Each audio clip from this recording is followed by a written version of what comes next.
Welcome back. This is now our stream. We own this stream for the next 6 hours, where we are going to be going through 2 IG games. True. First, we're going to be starting off with IG versus Aster. And I don't remember what our other IG game is. And then we've got something in the middle that I don't remember either. I believe it's IG Fnatic at the end, Oh, okay. which is hype, and then we're watching Yeah. Spirit play. It's Spirit Fnatic, which is huge, Oh, okay. Yeah. That's And- really big for yeah. potentially who gets last. and then IG Alliance. So that's pretty sick. That's- 2 tournament favorites going head to head. I'm really looking forward to that one. But we're gonna start off, I think, with the battle seen often during the Chinese DPC, where Aster obviously performing quite well as they didn't win a single series at either of the majors they qualified for, but yet here they are with White Album playing. Yes, and that has made a huge difference for yes. them, as would be expected, since they didn't really have the best replacement. I mean, shout out to that guy. If you guys haven't seen it, apparently the words from him were that he just feels like shit. Yep. He feels awful. His breathing's not great, but he watched day one and he saw, okay, my team needs me. And Yeah. he is here for them, and they have looked much better. They've already surprised, I think, some teams. They took down OG, right? Yep. And he's got to do it. He's got to do it for the team. And I got to say, I got so much respect.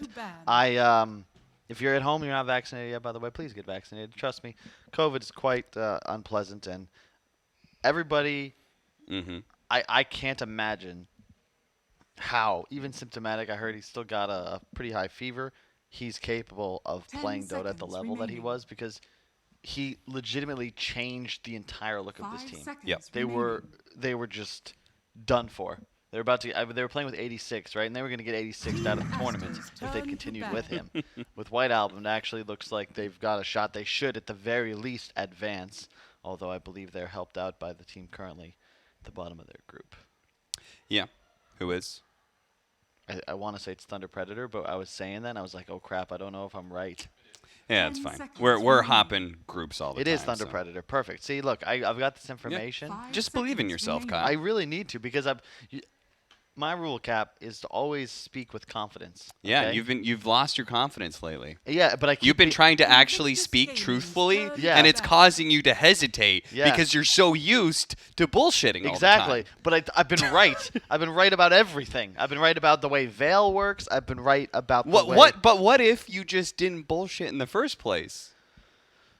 The only reason you're hesitating is you gave us so much crap before that now you're like, oh, wait a minute. Am I feeding bad information to people again? Look. No. I'm trying to keep you on your toes. You know, something my dad always said. He thought it was the primal duty of a parent, a good parent, to lie to their children.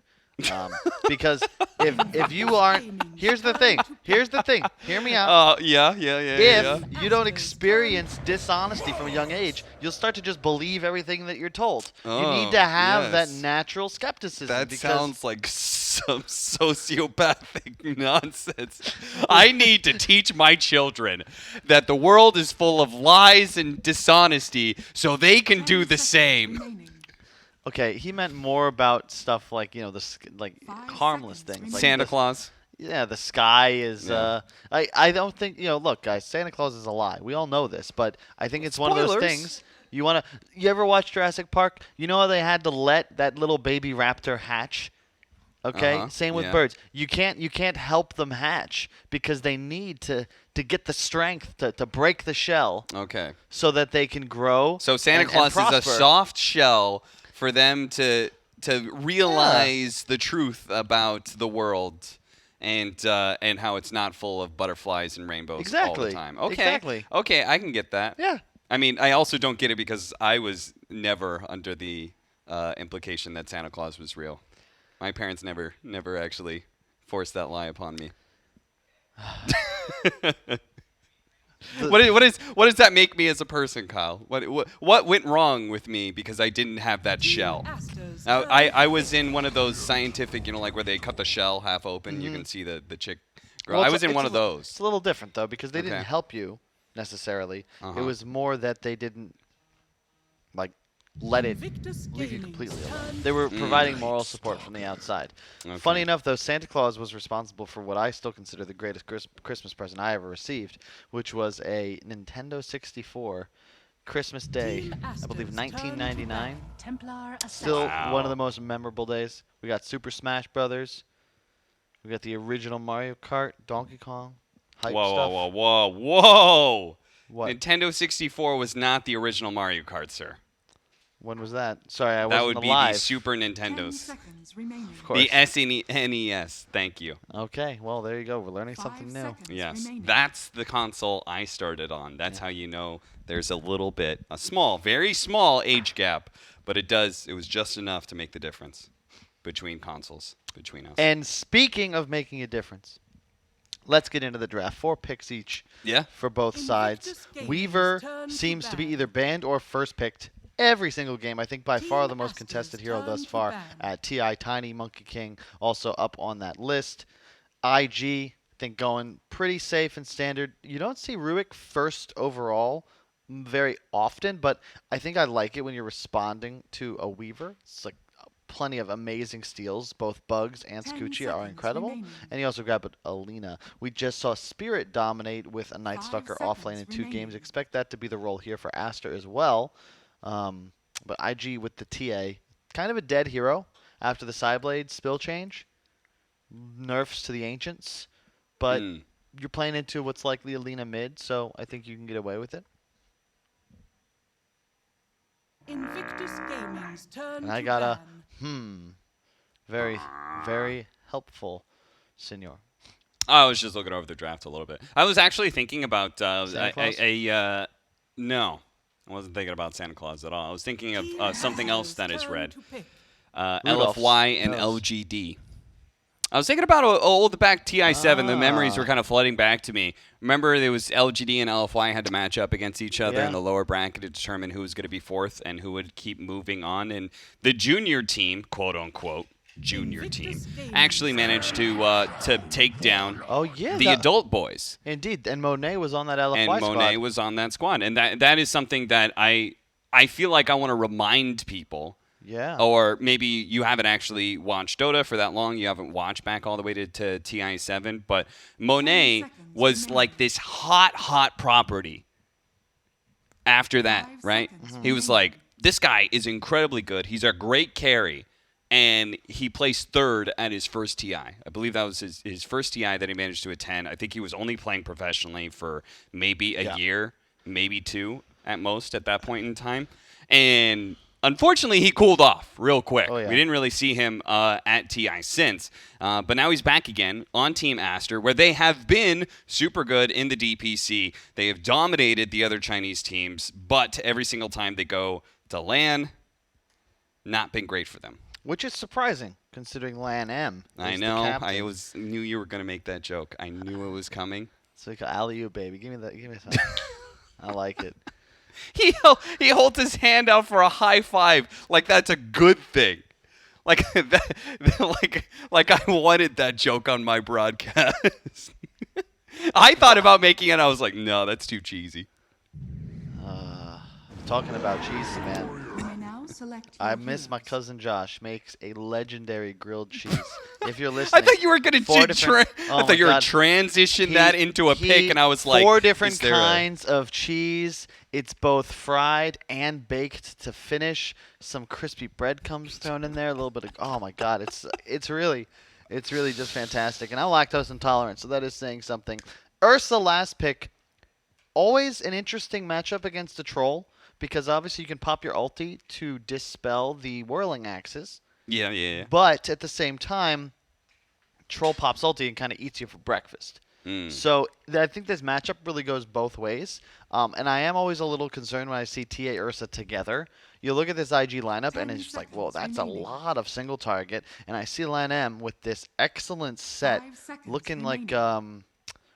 was it Treebeard? Treebeard. Like Lord of the Rings. I knew it was going to be a Lord of the Rings reference. I know you too well at this point in time. I could honestly, if I could pull off a Kyle voice, I could just be the whole cast.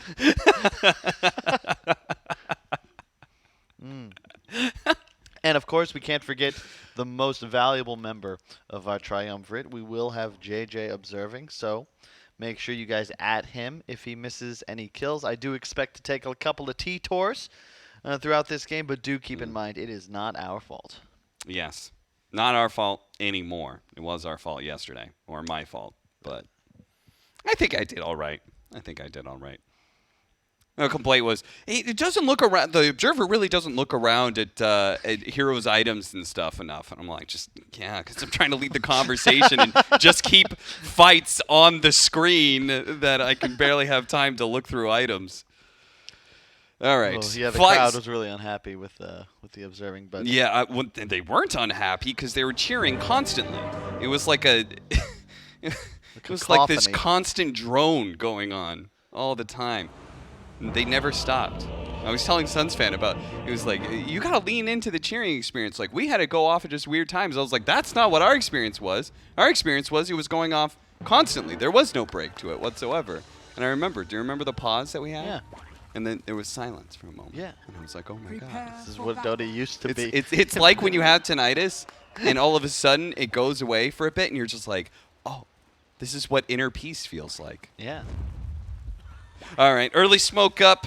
Not a smoke. You know, it used to be smokes early. It was like, oh, they're going to go 5-man and see if they can get first blood or something. Nowadays, it's like we're smoking in order to get on offensive ward on the enemy side of the mid lane. And that's it. That's the whole point. Though this is kind of interesting. IG is moving up to the... They're both moving over to their jungles. They place their ward and then just... Yeah. Skirp. I like it. Most of the thing, I feel like we've been just seeing 5-man standoffs where everyone sits on the mid lane, looking at each other from across the river, where both of them have wards and both of them act like they don't have wards. I don't know whose mouse this is. This is a terrible mouse. I'm sorry. I'm like trying to use this to look around the map and just like follow these teams. I will say, I gotta favor Aster as this game moves into more of a team fight type of setup, but I think IG would have the edge in skirmishes. I just look at these lineups though, I will say, we just watched OG, Owen and Fogg, of course, they're like a full game, a series ahead of us, so they're already headed home. Shout out to you guys. Should not have swapped, but you saw OG, like all of this damage assist, right? There was this crazy cool draft with like a Wisp, an ET, an Invoker, a 5 Legion Commander, and then your Luna. So they just rock up, win a game, 20 minutes. My concern with IG is that you have this cute steroid of like Ogre buff, but you have so much single target damage that if Aster just, disengage, throw out some mischance, a nice root, if you can just negate damage and burst during the BKBs, I'm not sure how you're going to lose a fight. But this mid matchup, typically very TA favored, but it is one of the higher skill matchups. You can see why. Like White Album, you just hit TA in the face. Don't even go for last hit. See, it's too much damage. I like how you say it's a really high skill matchup, and then you describe like you just right click them all the time. No, you don't. That sounds pretty simple. We got to dodge side blades. That's the thing. TA last hits while side blading you. So if you can juke them, it's quite nice. The problem is Lena's very low HP, low armor, so very annoying to play against. He's doing a good job though, but as you can see, just losing the CS war. And that is a really important part of IG's lineup, right? Because they have both Ursa and Templar Assassin. I feel like both those heroes really they should win their lanes most of the time. And we're probably expecting that here as well, right? TA versus Lina. We've got an Ursa versus a Night Stalker, which Night Stalker does have good armor, but obviously not a great offensive threat until it's actually nighttime. That's why it's in his name. And then what's their off lane? Rubik Mars. Yeah, that's just gonna be okay. The Train Protector Weaver can probably fight that pretty well. Yeah. Oh, excuse me, not Weaver, Troll. Yeah, a big difference. I think fours nowadays, one of the things, it's not even necessarily their kit, it's like what items do they buy? So as an example, Rubik, you're one of the Aether Lens buyers. Aether Lens may be a Veil, I think in a game or two, but I think the Ogre will do it in this game. Similar to like the Skywrath, we'll see every once in a while. Whereas Weaver, that's your Vessel Solar Crest buyer. I think that's going to be a lot more high value, especially considering how all-in IG's lineup is on physical damage. Their 3 cores are all physical, and I think that's going to be a little concerning for them if they can't get a decisive edge in the laning phase. Doing really well so far. 14-2, JT 11-3, thanks to the pull that they did. Brought it back between the two towers. Just a really smart idea whenever you're dealing with Treant Protector, right? Like, level 1 Treant Protector is just such an annoying force in the lane. If you can just somehow change the laning phase in some way so you don't have to deal with him, pulling back between the tier 1 and tier 2 is a great way of being able to deal with that. Yeah. Treant Protector wants to be able to play around his trees. What's interesting is we saw a lot, almost every tree I've seen goes 2 points Leech Seed early on for the lane. Yep. But Lanham's actually got armor already. I expect him to put another point in at level 3. I think that might be to help out White Album mid.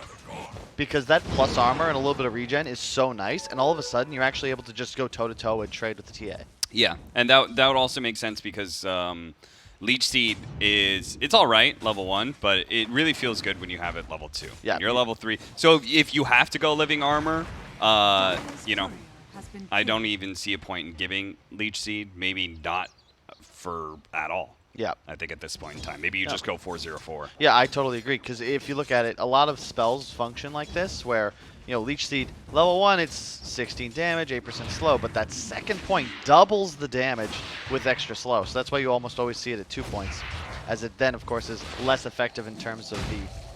Going on a fly. Weaver, real good hero against Ursa, usually in a carry matchup style. Here's a 4 position. It almost gets the kill. Fly. Just is able to limp away, just a little bit left in the tank. So even though it's not nighttime, White Album, nicely done, but Kaka's already here. He actually does manage to deny the rune, puts White Album in an awkward spot, and Emo is faster than him. White Album playing a little game, a ring around the rosy here, but eventually White Album may be caught by the living armor. It is gonna be enough to keep him alive. That is so sick, because it keeps him in plus armor. Yep. You know, you get hit with the meld, that's -5. Tree armor level 2 is 6 armor. So the meld isn't effective, then you're under tower. So you see, like, the meld strike hits, and he's just, like, walking away from him because he realizes there's no way he'll have threat. But they dive. He's gonna get zapped. Or even just telekinesis back into Emo. Living armor did what it could for a long time. Honestly, White Album should have died already. Yes. But finally, the first blood is claimed. That was a really nice job just to continue the pressure from Kaka. White Album, where was his courier that whole time? Because he just does not. Okay, no, he had no talisman in base. He just didn't use the salve earlier. Maybe he survives there. Unfortunately, though, no teleports, so we'll have to wait 10 seconds before he can come back. Nighttime strikes.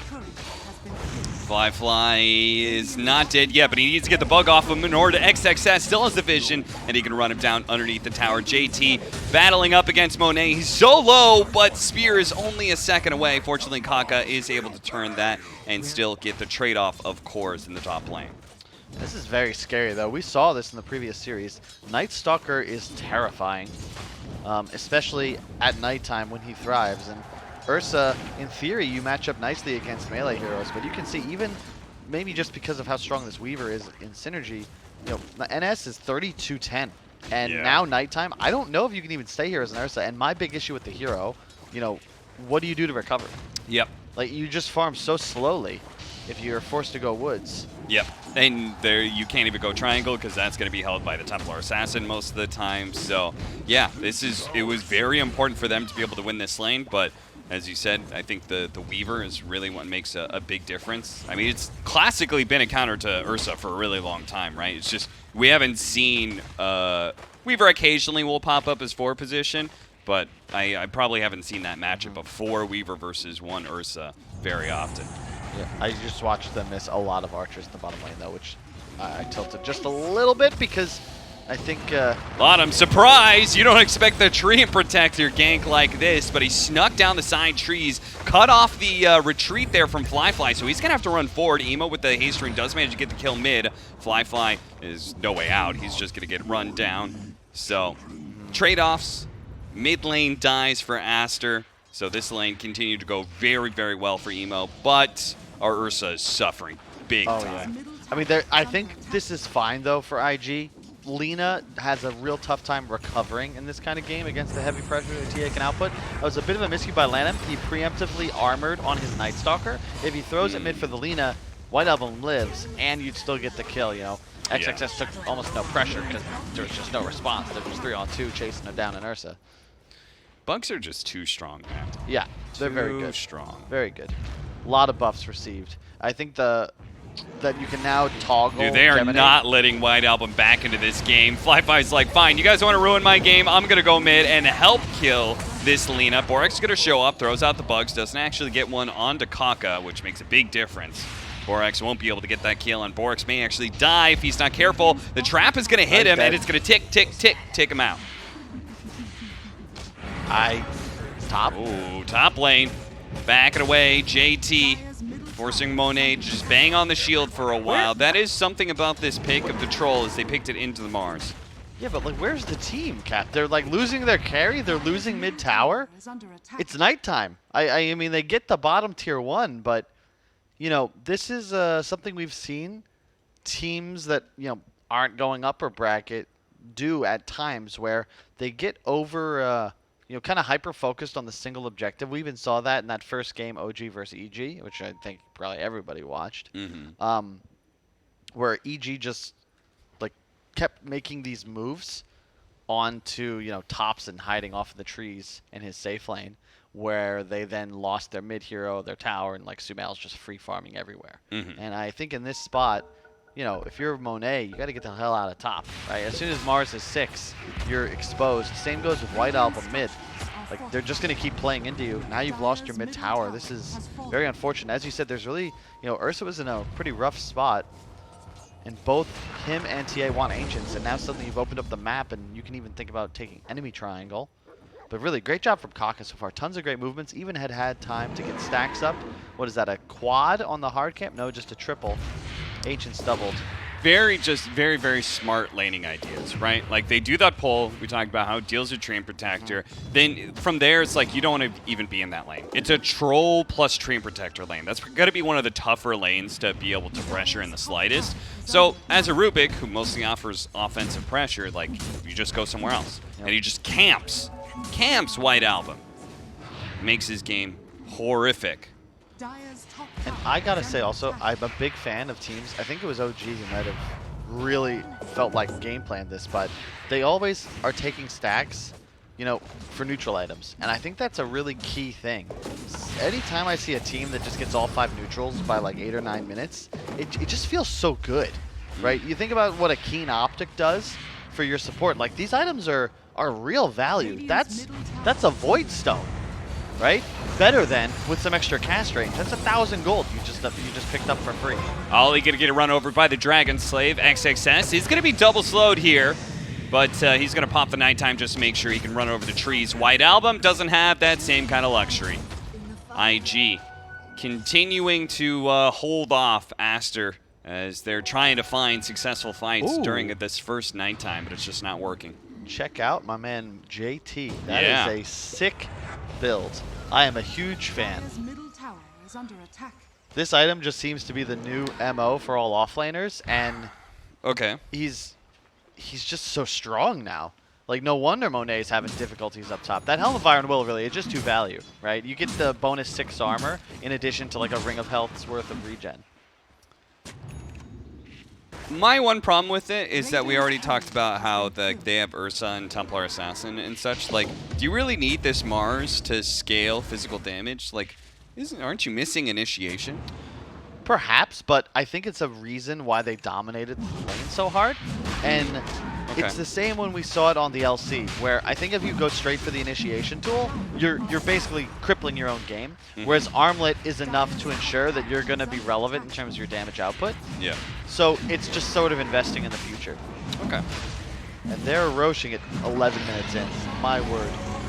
They've already got it. Now they've caught Monet just outside of the pit, but he gets to the high ground, and IG certainly don't want to chase into that choke point. Kaka, nice steal. Rubik against Weaver always feels good. Great. Yeah, he's. I think Insania was saying this on the couch the other day. He really loves playing Rubik when there's some spell he can steal to farm with, and Scucci is up there. It's one of the best. Because it's it also mobility and it's retreat. It's a way to be able to farm. Like, you Fade Bolt Shukuchi through the wave, it's probably dead, or at least close to it. And You said Ice Path, the best ability. You said it's better even than Fisher. Shukuchi? Where's it rate on the list of Rubik steals? And we're talking about like regular abilities, guys. Don't be like, oh, but Ravage or Black Hole or something. You know, we're talking about like the normal abilities you're gonna get every time. it's probably top 5, maybe top 3. 5? Yeah. I actually think it's. I find it's number 1. I actually like Shukuchi the most. Yeah, it depends. I think Sakuchi is probably the one that feels. It's almost, it's never bad. It's the Pentagon. It has stats in every single part of the Pentagon. Meanwhile, like Ice Path Fisher are like extremely good in a very pointed aspect. Yeah, I think Rain of Fire is another one that's very, very strong. Okay. The Underlord Q, and then what else feels Firestorm is what that's Firestorm, called. yeah. Yeah. You said Ring of Fire. There was Johnny Cash. Yeah, dude, that's I came up. Underrated artist, man. The Zoomers don't know about Johnny. True, nobody's heard of Johnny Cash. Little known artist. I heard he once did a gig in a prison. Can you imagine? He made an album instead of doing it on a big concert. Yeah. Shame. These small indie artists, man, when are they going to finally get their time? 9-5, 3,000 net worth lead at 13 minutes in. We're going to have Maelstrom soon for Monet. Gotta say, impressive. IG, they're showing why they're on top of the group, right? Where you look at the draft and you think, man, I don't know if they're going to be able to get far enough ahead with this, but they end up taking towers and a Roche by 11 minutes. And now they've suddenly just put themselves in a spot to pincer the map a bit. Somehow Fly hasn't gained. He's 3-2 with the defusal already. I was talking to Rezo earlier, and I feel like this is kind of I'm formulating sort of a list in my head. The tier list I think for this group stage right now is like, for me, there's a tier that is just the top 3, right? OG, IG, LGD. And then below that, the second tier, Vici Gaming, right? You've got your Vici Gamings. You've got, who else? Evil Geniuses, Team Secret, maybe Beast Coast is in there even because they've been doing pretty good. Maybe Undying's in there. Like teams that you're going to expect. Probably they're going to make a nice battle for top 8. And then there's, what's everybody crazy, else. like OG, I think they're like 8-4, something like that. But they're still like undisputed top tier, right? And I they think just look so good. Yeah, like because LGD and IG, like they don't just look dominant. They're dumpstering people, right? They don't lose games. Yeah. Whereas OG, they might bleed here and there, but it's just that you see that their ceiling is so much higher than a lot of the Western squads. It's the eye test, right? Yeah. It's not all about stats. Sometimes, like just because it's about how you win and how you lose. And man, that first match against EG, that was a lot of fun. Oh, let's see. And this is where what you want from IG, right? They're controlling the enemy ancients. And that's enough, right? So they can camp here is just near the whole squad. They grab an extra bounty rune, utilizing the Aegis just to secure more of an edge. Hang on though. Aster, hello. Running into Ollie. Invictus Gaming. Gonna be happy with that. Like, okay, you just found a whole bunch of heroes. And the rest of IG is happy to be able to farm at their leisure. So they've just done such a good job. So this new Lina build, it's very similar. Like, you see how people are playing Quap, right? It's kind of a same kind of hero in the sense that, primarily XP-based damage, you want to control runes, and Quap gets Orchid, Lina, you get this BKB. And suddenly you're dominant in the mid-game. You can make things happen. They've slowed White Album down considerably. And I think that that's really set them up for success because you don't just need BKB necessarily. It's going to come out. You're already going to have one on the Ursa, on the TA.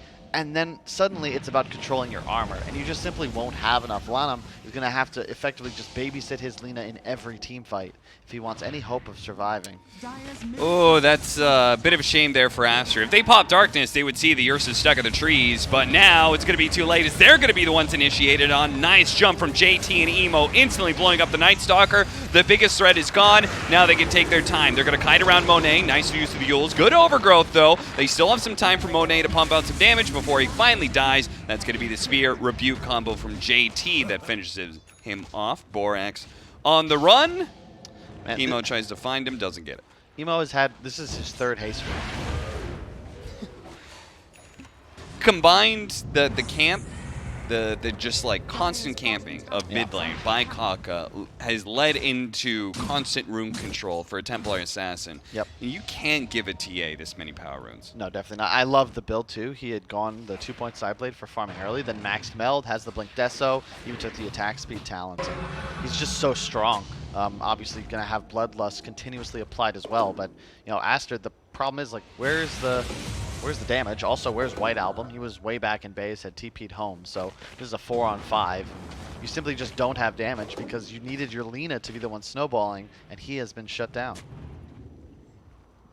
And now I'm looking at like XXS, like, okay, maybe he can pick up some of the slack, but he just died. He's got okay net worth, but just compared to IG, it's not even close. They really need to, I feel like Aster has to just chill out and wait for the BKB timings. I don't think it's what you want to do, but I think it's what you have to do here. As XXS is going to be slowed down. Diffusal Blade inhibit there. Arena goes out and does manage to get a spear onto the troll. They're going to all-in him before he's allowed to get off his ultimate. Turn on to Borax, who pops his time lapse to get out. Good catch, Yules on to Lanham, so he doesn't disappear into the trees either. An extra kill. Wait a second. Yeah. Oh, DD for TA. It takes 8 attacks to kill the bugs? Yeah. Do heroes count as 2 attacks? I think so. Okay, that's not in the tooltip. I was gonna say, I was like, there's no way. Yeah, because creeps hit it as well, and they only do 1 hit. Heroes deal double. Okay, I was gonna say, because I was thinking to myself, like, man, I'm looking through Weaver's abilities, like, why does everyone pick Weaver all the time? And then I thought for a second that if it was really 8 attacks, 1, how have I not noticed that? And 2, yeah, no wonder. That's crazy. But still 4, of course. Now with the Vessel, he's actually rushing Aghanims on Borax. I think that's risky because the burst from IG is just so high, but it makes sense. You want to just save from that Spear Arena that JT has landed so successfully thus far. Yeah, he has been rock solid this game. I feel like he's always rock solid on the Mars. Played this all through the DPC season. I got a stat for that. 83 games of Mars in his lifetime, 51 this season. Jeez. Yeah. Man's been playing a lot of Mars. The other hero he's played a lot of is Centaur. Not really in the meta too much right now. That's just a kind of a meh hero. I think they might have picked it in one game, and that was the only one they lost. Yeah. It's just dead hero, unfortunately. Feels like the uptime is just too low. Like, your Stampede's on cooldown, and you just feel worthless, whereas all these other would feel like better ultimates have more uptime. White Album. Is that going to be enough? It is. He's got his BKB now as well. On the topic of JT, the stats also show that he's very successful at Mars, Centaur, Tidehunter. His other heroes being picked up, right? Nice pick off for Monet. Yeah. This last season, the other heroes he's played, Timber, Doom, Axe, those are like his 3rd, 4th, and 5th most played. All negative win rate. Below sub 50% win rate. Yeah, maybe like, we just his keep on Mars is just so much better than and Tidehunter. His Mars and Tidehunter are just so much better. He's just really good at those initiators. Actually, can we kill him? Yeah, Fly. He doesn't have Enrage. Wow. That was a big kill for White Album. He actually gets a dominating kill streak. 856 gold for that solo kill. That, I mean, White Album, he is not having a good game, but I honestly don't feel like it's too much of a fault of his own. Yeah, he could have avoided a death here and there, but he just got ran at. I mean, the trouble with Weaver Treant supports is, yeah, they can help maybe from afar, but there's no one coming mid. You know, you'd love any kind of stun just to find yourself a kill. That was such an enormous play. The cojones to go for that, and that does pay off. You need to take risks. A lot of players don't realize that when you're behind like this, it's not the time to be more conservative. You actually have to be even more offensive. Because think about how much golden XP he just got for that play. Even if it was like 30%, it's still probably worth it. Because let's say there's someone behind him, you end up dying. What are you worth at this point when you're already so far behind in net worth in comparison to the enemy mid? Yeah. But yeah, JT's been on point though. Every arena spear seems to have landed a kill. Kaka closing in on the Aghanims, Somos BKB on all 3 cores of IG. Or no, sorry, Hurricane Pike first from Emo. Huh. Has the Grove Bow too, so optimum TA annoyance online. So what's the hey man? If Kaka steals time lapse, I guess that would be super sick. A little That would be hard, sick. but sometimes you can pull it off. Weaver shouldn't ever give that up because you could just time lapse instantly Shikuchi. So. It's hard though if you do it to an ally, because you Sakuchi in, time lapse them. Oh yeah. But Radiant structures he are doesn't have it yet. True. But it is coming. I found it interesting that these 4 Weavers have been so successful, but a lot of them haven't been going the Aghanim Scepter. Yep. This time we are, but Dire's bottom the last tower iteration is that under Weaver attack. 4 was really big in the meta, everyone was just going Ags. Yeah. Nowadays, because it's more about the Swarm, people are going more like Solar Crest and stuff like that. I think part of it is that the hero doesn't need boots, and Yes. the hero also has no need for any sort of mana regen.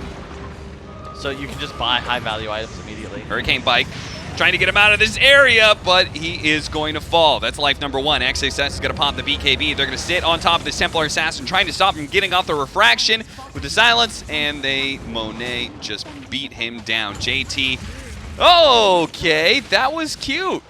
Throws the spear to catch Lanham before he BKB TPs out to try and, I guess, help out Kaka here. And that is why I was a little concerned about Emo's Hurricane Pike, Cap, because BKB is a very strong item. And the enemy cores all have one, Cap. So they're going to use theirs and run at you. And what is TA most susceptible to? Well, it's getting ran at. He's silenced as he respawns, and there's nothing anybody can do about it. There's no Force Staffs on the squad just yet.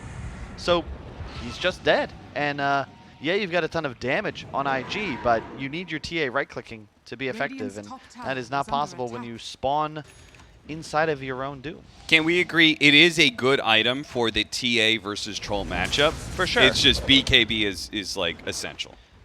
Yeah, he looks like he might just skip it entirely. He has Daedalus queued up, but I mean, this is kind of the play style from Emo, right? Like, he's not exactly a concern. When I think He likes high-risk moves. indeed. But, you know, that's maybe what has gotten him from the junior squad of IG Vitality, to now on the main squad, and won a major with that same kind of over-the-top playstyle. He question marked DG in Game 3, down 2. That's a nice show of confidence. That's what He's built different. He's built different. Now that's LGD, but IG also seemingly stiffer stuff used in the construction of both this roster and other gameplay so far this group stage. It's been a lot of fun. I feel like it's just tough to keep up at times. I think this is still the first time we've seen Aster play. Yeah. It's Dire's top tower Caster's doing are fortified. TI group stage. It is Radiant's bottom tower it is a mess is under attack. because you work most of the day, and then you go home and you're just like, okay, I watched one set of games, and now there's 3 other set of games that I have missed out on. And you're just trying to catch up with everything that's happening. Fun time as a viewer, though. I love being a viewer for TI group stage. It's just like there's always a cool, fun game happening. Overgrowth from the trees catches the Templar Assassin. Are they going to be able to punish Emo for a second time? Force Staff's trying to get him away here. Monet locking onto JT instead of Emo. That is not what they wanted. They're only going to get Ollie for this. IG, I think they got to count their lucky stars that they managed to get away with that. Yeah, and shout out to Ollie for buying a Force Staff, because otherwise Emo's just dead again to the patented everybody use your BKB and run at the TA. Love that maneuver. And yeah, he's just skipping it entirely. I don't necessarily blame him, though, because in theory, if he tries to go toe-to-toe with a troll who's popped ult, he just gets eaten alive. Oh! He switched it up. He is listening. Okay. Cap, he is listening. Fly. They know all these BKBs are on cooldown, so they're like, okay, this is time to fight. And I feel like Aster probably should have known this was coming.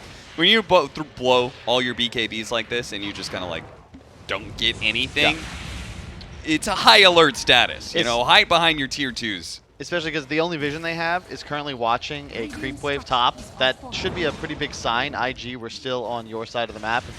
You know, if you check Dire Vision, like they really just don't see a damn thing. Like we are obviously blessed because we have no fog, but this is the game that Aster are playing. So yes, to your point, I do agree with you, but end of the day, like they just don't see anything, and no BKBs mean you're just not capable of taking fight. Also, no troll. I thought you were making the point for me. The fact that top lane was pushing in so heavily should have been a heavy indicator. Yes. That, yeah. Yeah. Yeah. So Aster should have known. Yeah, probably.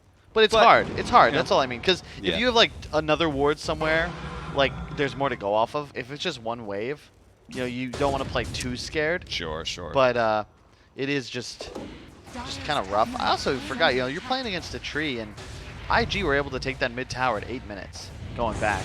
And that does Yeah. kind of surprise me that there wasn't more emphasis on helping White Album here, just because of the structure and the importance, right? I think some of that is the choice of their supports, right?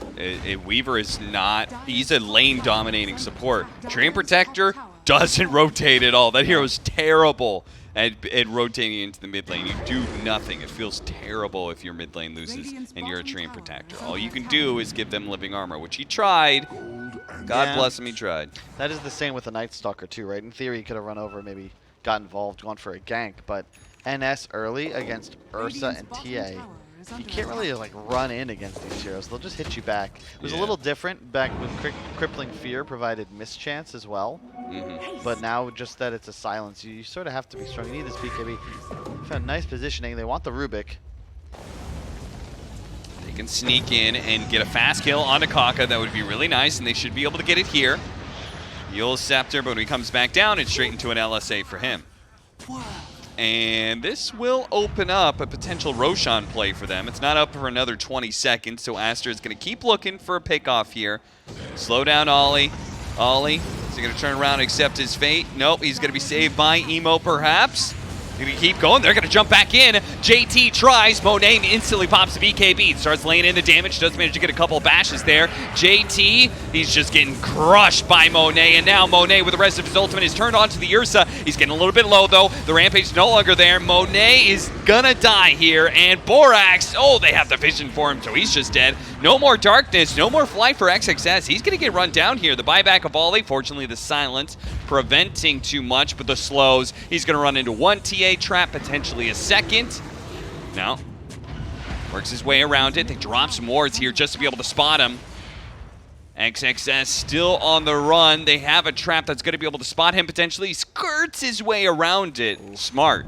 That was sick though. So he has Enchanted Quiver on Emo. So he was making a play. He had moved into the pit and trapped on the high ground because he could have actually attacked with the bonus range on that single nice. attack that would have killed the Night Stalker. So it didn't work, but I really love that idea that he was thinking like that. And that he doesn't do that without that neutral item. I have to wonder if Roshan was somehow like magically spawned right as the 20-second timer ran out. Like, would Aster have just gone, okay, we got Kaka, let's try and do Rosh and force them to us? Because ultimately, like, chasing after Ollie ends up resulting in just this terrible team fight for them. It's the classic debate here, right? Because you're forced to dive a tier 2. You're going to see XXS finish him off, but then he buys back, what, 1, Oh, he got time 2 lapse there. Okay. seconds later. So all of a sudden, you've spent your spells, and you've put yourselves in a bad position for a hero that then just shows up and casts his spells anyway. Yeah. And Monet might have been, like, it looks like they really thought this time lapse was going to be the trump card of the situation. But they had to blow it so early because XXS took so much damage underneath the tier 2 with the Emo banging him on him. They're going to try and do something about this Roshan, but it's already been grabbed. They're going to pop Darkness now, but you're fighting into an Aegis. Not sure if this is the best idea. IG will retreat together. And now they know the Darkness is going to be gone. I wonder who you give the Aghanims to. I'd give it to the Mars, maybe. Is he going to take it on Double TA? Spear. No, that's the Shard for the Bulwark. Where you make the army. Oh, yeah. No, wait, was it Aghanim's time already? Oh, Yeah, man. that was I didn't- number 3. That's right. We had a Roshan Like- at, like, what was it? Yeah, 11 they gave minutes Ursa. or They gave something Ursa. So he can pop and rage to get out of stuns now, which is quite nice. Yeah. And lowered cooldown. One of my favorite Aghanims, to be fair. The Mars one is a bit of a meme. Yeah, that one's only good if you're playing Atomic War. Yeah, Rubik, of course, another candidate, but he bought one himself. Kaka very much alive. Flyfly, very impressive. He is like 370 C6 CS on the TA, only 230 on the Ursa. Okay, top net worth. Okay, well he has the negatives. Just I take everything I said back. I forgot. I forgot. I forgot. That net worth boost is a little bit deceptive and weird. But yeah, I mean, he had a rough lane and he has recovered quite nicely. The first Roche is really why this draft is working though. IG's pace is accelerated. You know, it's 32 minutes. They have the third Aegis. Yeah. That is. You know, sometimes you don't even see the second Roche respawn at this time. Yeah. And they're just walking high ground. Why not? You are ready to go. Living armor can only do so much here.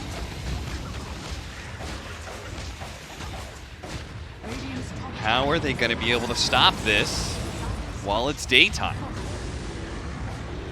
The hard part is, even if when darkness comes back up, it's still like IG will simply just retreat back and then go again while it's still daytime. Tier 3 is going to go down. IG will accept that victory and start backing it up.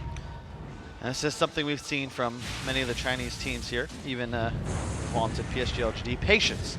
Not many with the patience of Team Elephant. Hashtag Book of the Dead. But still, I like it. Regroup. What do you think that is about?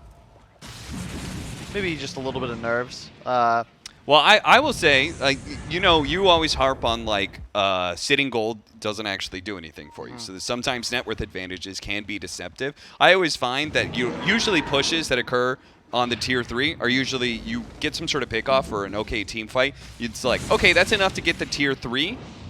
And you can back up, control the map, but it's also a good time for you to spend your gold, right? Yeah, you just got the tier 3 bounty. Maybe you got a hero kill. You can back up, get the bounty runes, farm the ancient camps. Yep. Like, it's a good time to just get your next upgrade before you try and go for what is essentially going to be Aster's last hold. It's a really good point because you'll often see the losing team that's got a defend base saving buyback like White Album is here. Yep. Because you're holding Aegis on Emo, he has 300 gold. He just bought a Daedalus. So he's effectively maxed out for this push, and then you can go look to fight. So you're already a full item ahead, but you don't even... So it's really more like 2 because the enemy heroes are saving gold, to your point. And I really like spend out all your gold. Yeah. Now even better, like sometimes they're just opportunities that arise. They've got a double damage now on TA. So your damage went from Chrysalis, no DD, to Daedalus and having a DD. And Emo is going to rip apart these buildings, and Aster are going to have to scramble very quickly to try and find that right kind of initiation. Jumping forward, Emo's going to go first. A lot of trouble. He's dead. Those shots are too much for him. And this troll, fortunately, the time lapse is there. He's going to be bailed out. They do manage to take away that first life of the Templar Assassin. Flyfly, the BKB not really doing much here, but with the damage coming out from Emo. Fortunately, the overgrowth really well timed. This BKB is wasted from Emo, but they still have the damage to be able to bring down the troll, but Emo's very low. They need to be able to finish him off. The time lapse actually going out. Hold up. He gets away. Double buyback, Cap. They're holding because of a double buyback. To be fair, excellent play, really nice time lapse from Borax, but still just if they finish off Emo, they probably feel damn good about the fight, but because they don't, it's just so rough. And you know, shout out once again JT, like I just think his Mars is too good. Like the arena placement's excellent just as a form of damage mitigation. His cores can always know, hey, I'll just run right into this. Suddenly White Album's damage disappears. It feels really tough to be playing Lina in this game. Yeah. But you know, shout out Emo, right? He just legit forced Landham's buyback with a Blink Hurricane Pike. Double damage. Got this nice ward on the high ground. No, they don't. Flyfly holding on to the gem. Realizes it's there. Aster still going to go for the smoke. They still had the information that IG was here. They know it's a 5 versus 4. Like, you got to take certain risks here. Bottom tower is under attack. I love it. Engaging from the side, they want to be able to find Kaka. It would have been a really good kill for them, but unfortunately the spell's missed. While Flyfly jumped onto XXS, and he's going to back himself away. They can kite Flyfly. He's pretty far forward here. Meanwhile, they're going to try and go for Kaka, but White Album didn't quite have enough damage before the Shukuchi went off. Now White Album up to the high ground. Fortunately, one of those shots missed, and it was just enough. But XXS, those stacks were still on him from previously, so he just got blown up in 3 shots from Fly. XXS is now down, and Aster, that was indeed kind of their last big YOLO play. Doesn't work for them. Maybe they'll try something with just 3, but IG should be closing out the game now. This is just really nice to watch. Like Fly just spending gold, as we discussed. Had the Abyssal. They're just going to keep diving. This is a level 25 TA. 8 refraction instances. Good luck, have fun. Poor White Album. He gets time-lapsed, but he's still in the arena. So he gets back to full health, but there's nowhere to run. Yeah, this was a really nice game. I think that if you're Aster, you probably just got caught off guard by the pace a little bit. As discussed, you have a Treant. You need to be keeping your mid tower alive. You certainly can't lose both safe lane. You can't lose safe lane and mid tower by like 9 minutes. It just makes the game way too easy. Suddenly you're playing up against a lot of superior map control. Lanham, I thought, had the right idea, but maybe just was it the? I don't really even know. Things just kind of got out of hand. It just IG, right? They're winning for a reason. Yeah, they certainly are. And I think IG are going to reconsider this support duo. Yeah. It's nice to be able to have these like kind of funky supports that are definitely not traditional. They're not normally the meta. Train Protector is on and off. Weaver, very rare that it's a 4 position, and this seems to be one of those metas. But you got to consider the downside. The reason why they're not typical, no traditional stuns, right? Yep. You got Overgrowth from the Treant Protector, which is this nice BKB lockdown, but he can't actually move around like a normal support. Weaver, no stuns from there, so that's a big downside between those two. If you get both of them, there's no rotations in the mid. Kaka abused that beautifully. Definitely, and I think future games maybe just get rid of JT's Mars as well. I was looking at this like this Take guy, it for yourself. seriously. XXS has the most wins of any player on Mars. There you go. Take it away from them. Grab it yourself. It just feels like it activates everything IG like to do. They can pick whatever cores they want now because they have hard catch, they have team fight. It's like, okay. And JT prefers to be the one making those plays. There really isn't much left in the offlane pool that does that for you. Right. Heroes that do, let's say like a Slardar, is a completely different concept and much harder. Slardar with a bad lane is just terrible. Mars, just like, oh, well, I have a blink. Good luck. Well, this is a different Aster for multiple reasons, but an Aster that is not dominating the Chinese scene still. Here at TI, IG has proven to be the stronger team. Same goes with LGD. They look like monsters as well. So we'll see what happens, though, going into Game 2. See if Aster can come up with a better opportunity. We'll be right back.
welcome back, everybody.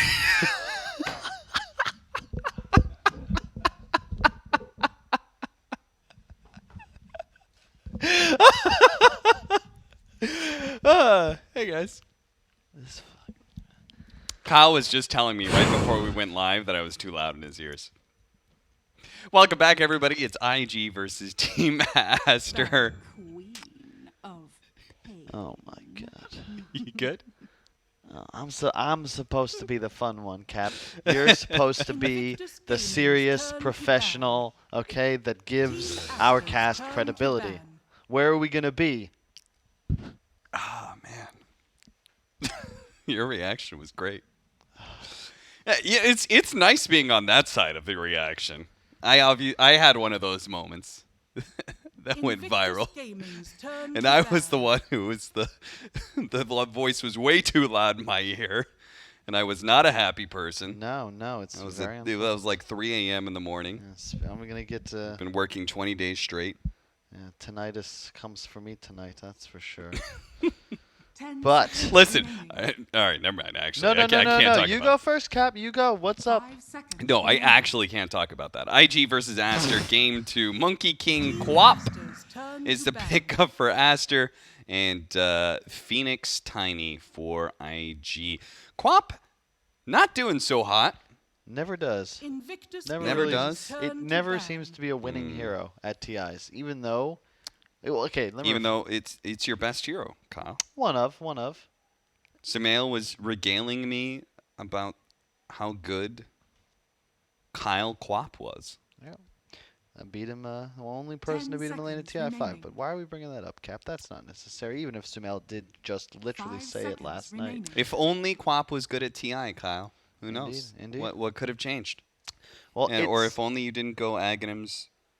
Yes, game 1 upper Octarine, bracket. Yes, or I could have whatever just it bought Narca. We would have won the game. But thanks for reminding me again. Shout out to Sumail if you're listening. I really enjoyed. I actually got. Remembering that. Sumail sets this up, and he's like, "Oh, Kyle Quap, TI5," and it sounds like he's really hyping him up. You know, he's like, "I hadn't lost a single lane in all of TI. I run into Kyle. He dumpsters me. He wins the first 4 lanes of creeps, and I'm so mad." And then Kyle goes on to build. What was it? Aghanim's Octarine? Yeah, Was Aghanim's Octarine even an item back It then? was. Oh, It was wow. new. He proceeds to build Aghanim's Octarine, which apparently he did that in a scrim against you. Uh-huh. And you were like, oh, this is a good build. And Yeah. Sumail's on the other side laughing it up, he's going this stupid meme build when he could have just got an Orchid. Even when Kyle looks great, he still gets clowned on. Good times. Good times. Always fun hanging out with my boy, millionaire Sumail. Speaking of millionaires. Hey, don't worry, Kyle. You're a successful thousandaire. 10 seconds remaining. Living the talent life. 5 seconds remaining. It's a long day, Cap. You can make me start off sad. This is what you're going to do to me. Hey, It's making me very happy. Let's talk about the finer things about Co-op Dota, okay? Okay. So, Why? Okay, actually, can I ask, why isn't it a good TI hero? Do you have any theories on that? there's a lot of volatility based in the performance that's kind of out of your control. You are very squishy, and I think if you compare, say, a Void Spirit or a Storm to a Quap, they also have, I feel like, higher ceilings. Like, they're naturally going to get to a point where they can just straight up, like, win games. For a Quap to do that, basically they have to play perfectly, right? A Storm can end a game with 4 items and 9 deaths and still be the most important hero on the team. A Quap with 9 deaths is never going to be the most important hero on the team. You don't ever have that control, right? Your disables are slows and pushbacks, and yeah, you're nice in lane, but you don't ever get to a point where where items alone will allow you to carry, which is how Quap has to carry because you have no real control of your own. It sounds kind of like old Lena. Kinda, yeah. Yeah, where like Lena used to be like she was like this dominant mid, but you know she would just die once or twice and her game was kind of over. Nowadays, like Lena is at like a legitimate semi carry who farms so quickly. She gets a bunch of items. She can carry the game. I'm looking at that as a direct Yeah. comparison. I like Lena versus Quap. Like Quap, I can see what you're saying. You have to play perfectly, and you have Yeah. to be so far ahead of the enemy to actually Yeah, keep compare winning. it to Alina, right? You can buy first item BKB. You have an insane steroid for attack speed. You have a stun, and you can just buy a BKB, and you're an incredible hero. Quap goes versus BKB, and you're just like, all right, Now what? you don't do any damage then. Yeah. Yeah. Exactly. Okay.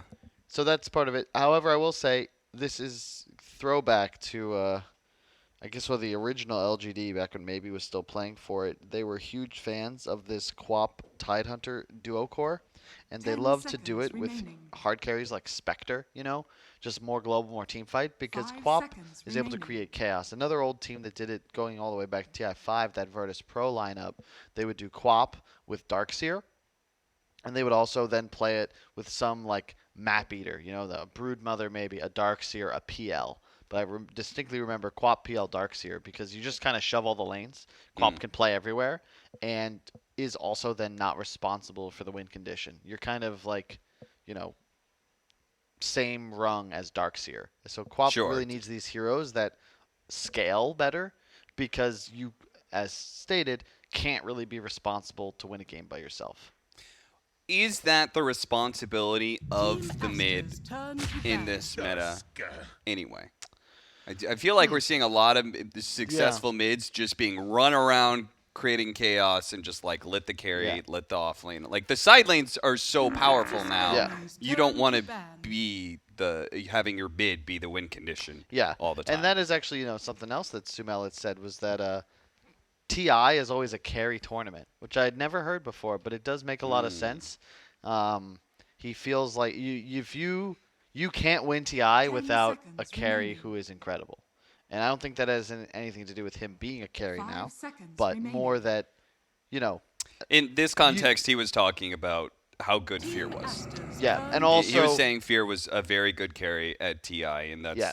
like you always need a great carry to Yeah, win TI. a game like the carry on the TI winning team is always like top 3, like because you're winning the game. Your item decisions, your BKB usage, your farming patterns, but like especially in this meta, I would agree. Like you are the guy who has to be the one that hits the building to win the game. Yeah. Mid is a lot more about tempo 10 control right now. seconds remaining. You see heroes, Ember Spirit, Storm Spirit, Void Spirit, Quap, Team etc. Aster's Yeah, sure, you're gonna turn have to high ban. impact, but you're pretty much just playing with the balance of the game, and both squads are really just trying to get their carry ahead so that that guy can win it for them.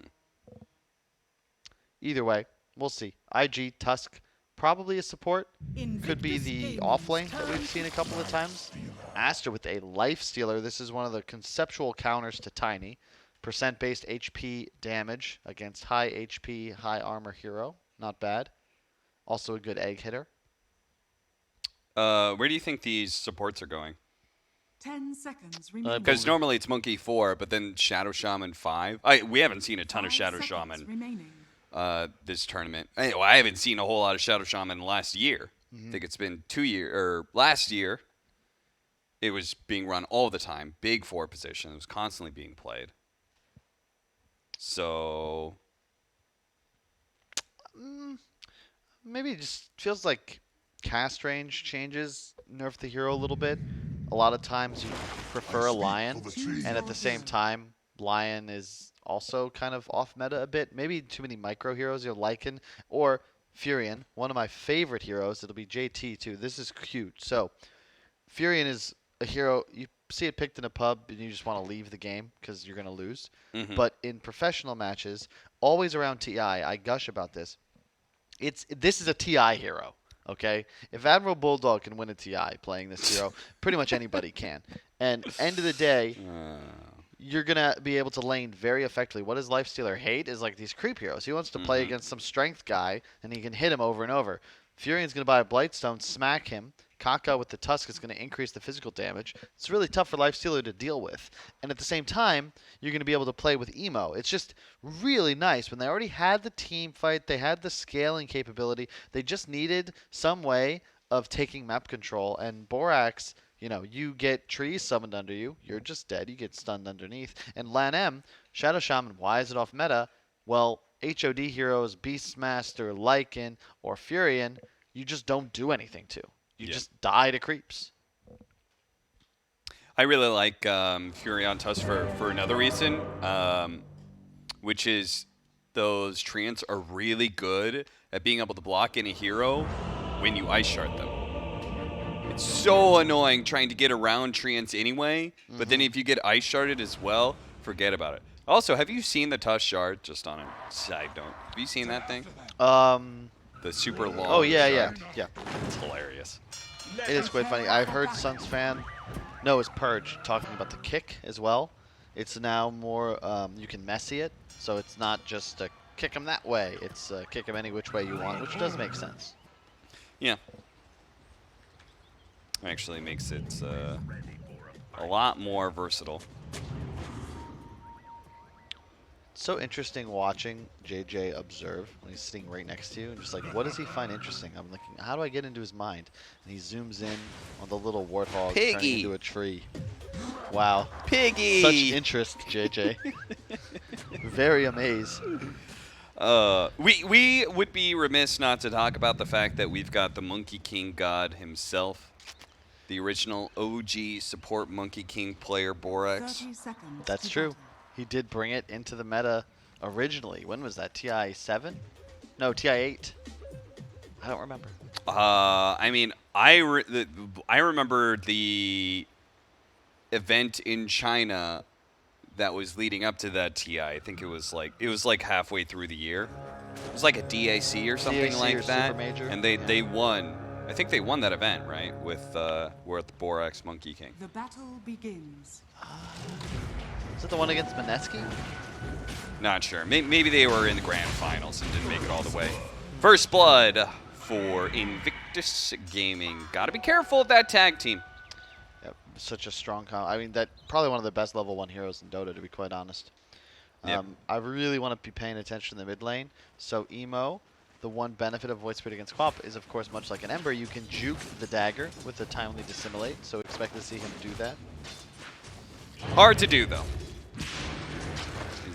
If you're going to be that close to White Album, which is what Emo's currently trying to do. White Album not backing down because he's like, all right, you've got Shadow Strike. You're taking more and more damage. Feels like he can win that one-on-one. You're okay with that as Emo, though? Because he just doesn't want to get denied. So now he'll have level 2 immediately. So we'll have Dissimulate. There it is already. And he went fast bottle. So one more CS and he gets bottle, which is the key against Quap. The weakness of the hero is that you don't shove lanes. You're trying to spam Q, out harass, out trade, control the lane. All you want to do as the Void Spirit is shove it in, grab runes, spam regen, maybe grab farm an easy camp here or there. So Emo with a good knowledge of how to play the matchup. To be expected. I mean, they're top of their group. He's their mid player. Yeah, I heard he's pretty good at mid. Land him. Another round of Fire Spirits would bring him low, but not enough to kill, especially since he's already eaten a tango. Yeah, and then you get onto the tier 2 tower and you're just unkillable. Yeah. So much armor and HP. And he's going to try and zone Ollie back to make sure he doesn't get any experience for these creeps dying, and certainly no attempts at denies. It's our bottom lane matchup. We've got the Monkey King Lifestealer. So they opted for this rather than the Shadow Shaman being in this lane. I feel like either support is not happy here, but Monkey King's probably a little bit better at it. So This is definitely a lane that should lose, though, for Yes. Aster. 100%. And it's interesting because they kind of know what's up, right? They have the armor ring on both heroes to counteract the JT Blightstone. You just need armor, like Yeah. desperately. Did Kaka start Orb of Venom as well? No, he went Windlace. Took a little while to get there, JJ. Come on, you gotta sharpen up. Jesus, what's going on here? Borax gonna chase. It's a tough lane though. JT, I love the build where you just go 4-stat Blightstone. It's so silly, but it makes you so strong. The hero has incredible base stats. Poor Monet. This is not gonna be pleasant. Mid's going quite well though for White Album thus far. He's been doing quite well. Another hero, or a player rather, they 2-0'd OG, and Sumel did state as well that White Album was very impressive. And keep in mind, he is playing with a disadvantage.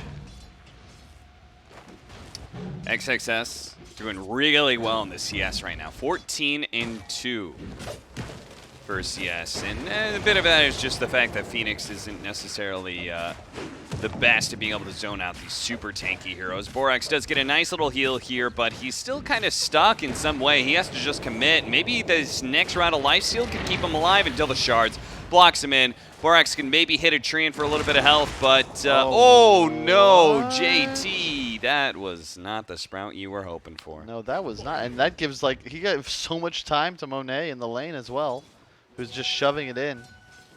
Got every CS for 2 full waves thanks to that. Ah, the patented TP back to, I love it. I feel like we saw that from, if you remember Hector last TI. Hector was like the TP efficiency plays, man. Yeah. That was a big meme. At first it was carries going from, like, you know, ancients to the tier 1 5 seconds away. Now it's mid players just like going for runes.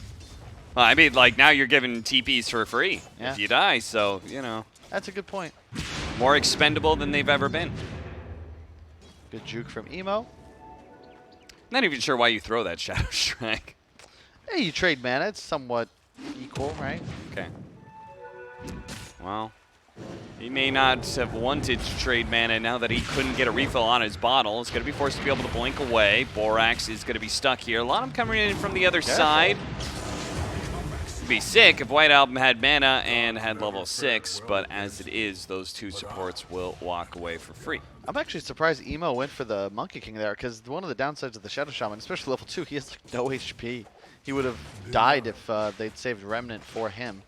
And 3-point Shadow, that is very bold from our Quap. I am not the biggest fan of this, because you're now all in on the lane, and your ability to shove lanes and keep up and farm is hampered. But if you look at the CS, he is doing quite well, so perhaps there is some credence to this style. Do you think anything has to do with the change in Shadow Strike? Pull that up, JJ. Now that it gives you the heal, it's... Like, is that important for you to be able to have extra sustain in team fights? Not team fights, but in the lane, right? Because you're going to tank every single Resonant Pulse. Sure. So it makes sense. If you land it, though. Correct. And it's also just the fact that you don't... Like, if you don't win the lane, if you can't sit mid for another 4 or 5 minutes, it's really, you're going to start to suffer. Because you don't have that ability to shove lane or go farm easy camp or really anything other than just sit here in this lane and do exactly what he is doing. Emo, did he juke that? No, he didn't. He's in trouble. It was level 6 on White Album. Yeah, he got clipped. He's trying to bottle up for the mana. Oh, 15 mana short. That's unfortunate. That would have been a really nice kill. Yeah, it would have. 6-minute power rune. Let's see if he gets lucky. It is bottom. Arcane rune too, man. Pretty sure that's just going to be taken up by Kaka. Surely White Album's going to force him to grab it. And Kaka, I don't think you're going to be able to keep this here long enough for the Void Spirit to come back. Is he really going to be able to get there? White Album just didn't even try. Fly is dead, maybe? I don't know. He's pretty tanky. In fact, the Tidehunter is going to take a decent amount of damage. He had a raindrop, though. That's actually what spares him death.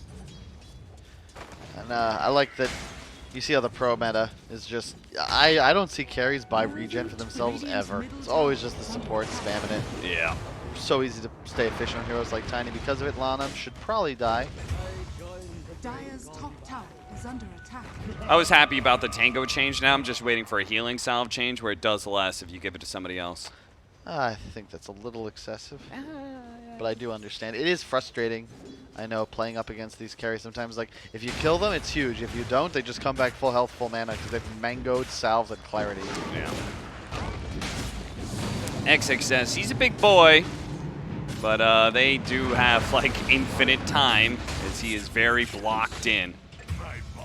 And they do have to give it to Ollie, though. Prefer that. Oh, that's a nice kill.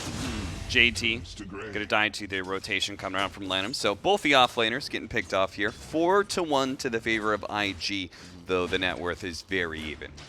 Yeah, this is, I would say, benefiting Aster so far. It's really nice that the Quap can just sit here, right?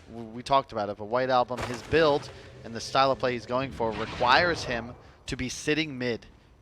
And this kind of forces Emo to stick here as well, even though he'd be capable of rotating. Hang on. JT's They're going to turn around. They managed to hit the Aether Remnant and blow him up nice and fast because JT just came back alive and he was ready to go. Borax in some trouble. Pop by the Dissimilate as well. That was a lot of damage. How much did that ultimate just do? Radiant's middle tower is under attack. Well, it can do upwards of, I think, 400, 500 damage on some of the ladder bounces. I don't know. Okay, that's on every enemy hero, but still, that was like a 400 damage ultimate, and that's one of my favorite uses. Like that's why Furion I think is just so good. We'll probably see this as support at some point in this tournament too, just because it's an incredible laner. You get towers, they force the deny, but it is 8.5 minutes, and again, IG with a mid-tier 1 taken before 9 minutes. This is such a huge advantage because we just talked about it. White Album, he has to play mid. He has 2 points in Scream. Yep. And he just lost his tower. Yeah, you were just talking about the fact that they wanted to be able to just let him get farm in the mid lane. Yep. Now, not happening. Quap, you always want that extended laning phase, and he's just not going to get it. And all of a sudden, bottom lane, you got to be careful. Monet's going to take some heavy harass, and he's probably thinking about just TPing out of here at this point because, you know, any rotation, Emo comes down, all of a sudden you're probably just dead under tower, and then Furion's hitting your yet another tier 1. Yeah, I see a lot of these Lifestealer players. They really like to keep it going. If they still have their Infest, you know, they're like, I've still got plan B, you know. On him, he doesn't have a plan B here. He's going to be surrounded, hit by the tag team. Borax is going to jump down on him, though, and JD maybe trading away his life for a simple support pickoff, and that is not a good trade. That was not ideal. I think, again, if Emo's here, I love these moves. But if you're not bringing your Void Spirit, oh, nice snowball away. Ice Shards to get vision. Drops a ward. So if anybody was clicking on his inventory, they'll now know that there's a ward there. But if not, it was a sneaky little play.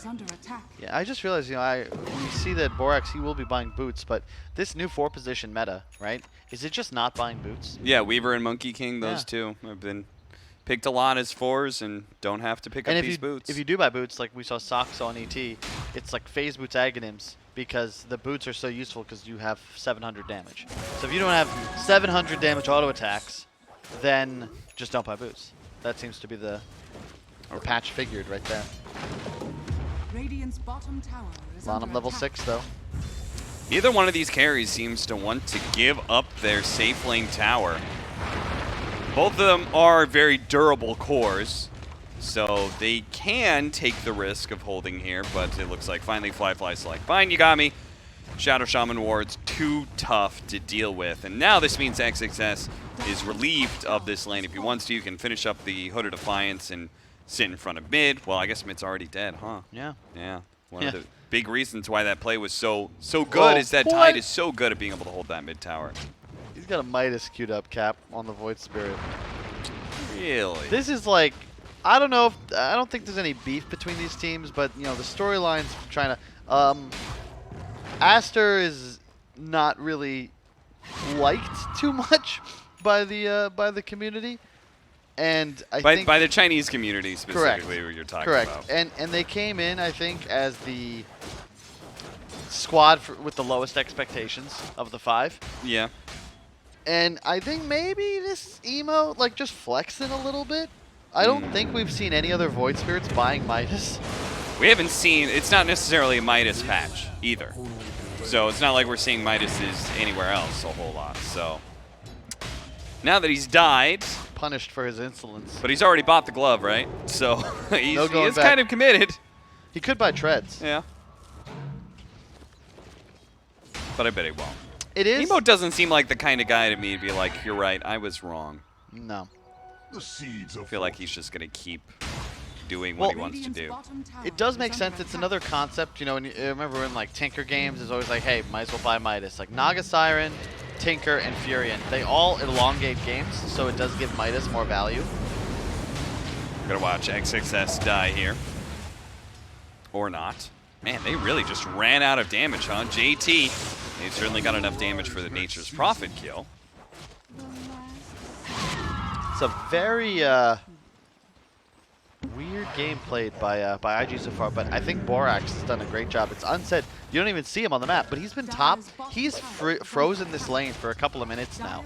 He's just farming. So yeah, like you kill the enemy tower, but instead of trying to push it aggressively, he's just free farming, getting a bunch of levels. He farmed an entire medallion alone by himself as his squad found kills, but it also denies a whole wave of farm and XP to the Tiny. Yeah, this is so interesting. Like, how many times have you seen a team try and push the offlane tower like this in the first 15 minutes of the game?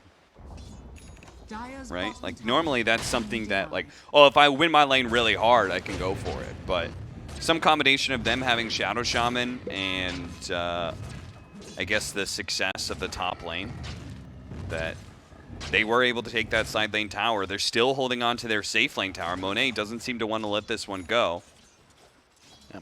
And that's crazy. You consider the mid tower died, I think, 8:30. It's all 14 minutes.